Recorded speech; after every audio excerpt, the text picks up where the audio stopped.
This is an open letter to PZ Myers. Hi, I'm Ariki Nippon.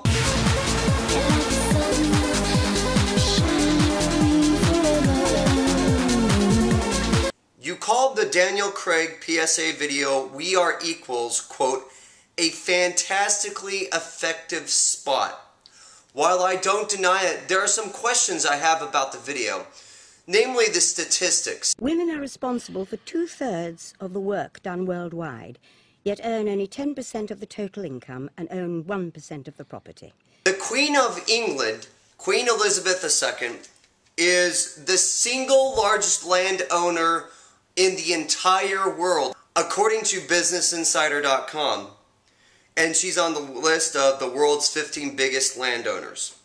She owns personally 6.6 billion acres of land, single-handedly. I'm willing to bet you that even though women may own 1% of the land, as is purported in this video, the problem with this statistic is we don't know what we're comparing it to. It could be that the men could own 2% of the entire land. The other 97% could be owned by states and corporations, which are individual entities that are separate from human beings. Every year, 70 million girls are deprived of even a basic education, and a staggering 60 million are sexually assaulted on their way to school. Let's just say for a second that the 70 million girls that are deprived of an education, either in the UK or the entire world, are actually deprived of that education, right? How many of the men, how many of the boys are deprived of this education? The other side is not shown. It's not shown whether it's 20 million. They're not showing if it's 170 million boys who are deprived of the education. Finally, I would like to point out that deprived could mean many different things. Deprived could be self-deprived, meaning that they chose not to finish high school, or deprived by somebody else, meaning that the institutions, like the government institutions, didn't provide for the education. And there's a huge difference between the two. So again, it's not getting specifically why these girls were deprived of education, and it is a pretty staggering figure if you're talking about 70 million girls. At least 1 in 4 are victims of domestic violence. I'm going out on a limb here on this 1 in 4 statistic, but I bet you it's coming from a survey taken in the United States in 1987, and it's actually not a domestic violence question. It's actually a rape and attempted rape statistic. It says 1 in 4 women have been raped is what they usually, push for and they spread that throughout these websites to gain attention for domestic violence and rape and so on. But the other thing you need to pay attention to is, according to the Department of Justice, the statistics and instances of domestic violence are a lot less than 1 in 4, like they're perpetuating it to be on this video, at least in the United States. I don't know about Britain. Again, I don't know where they're getting their numbers from, but I'm going out on a limb and saying that probably the 1 in 4 number is coming from the United States survey in 1987.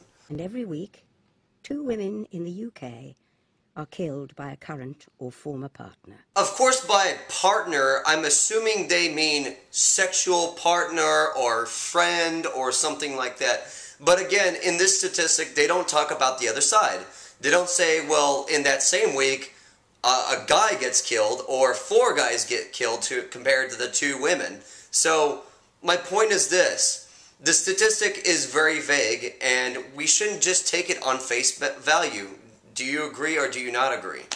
I could take a little bit more time to talk about the male side of the statistics in this video, but I'd actually like to move on and talk about the men's rights movement, or the MRAs. I became a men's rights activist because I believe in people being secure in their equality under the law. I became a men's rights activist because I think it's unfair that men disproportionately pay out alimony to their former female spouse for the misfortune of being born with the wrong genitals. I became an MRA because I see that prosecution of sexual offenders are disproportionate. just based on the rape laws that stipulate that if you have a penis, you can be charged with rape. And if you don't, you can't be charged with it. So automatically, sex offenders who are charged with sexual assault, although might cause just as much mental or physical trauma as the male counterparts, they get to go to jail for less of a sentence. They might even be prosecuted for a misdemeanor versus a felony just for the crime that they committed. I became an MRA because I am against primary aggressor laws that stipulate that unless the female spouse in a domestic violence dispute where both offenders are injured, unless she's a 300-pound behemoth, that he will go to jail because he's a man and she will go to the hospital because she's a woman. I became a men's rights activist because men are required by law to sign up for the draft at 18 years of age, and women aren't yet. I became a men's rights activist because the disproportionate lack of funding for male victims of domestic violence. The 37% of all domestic violence victims in the United States. In my opinion, what's at the core of the men's rights movement is humanism. It's humanity.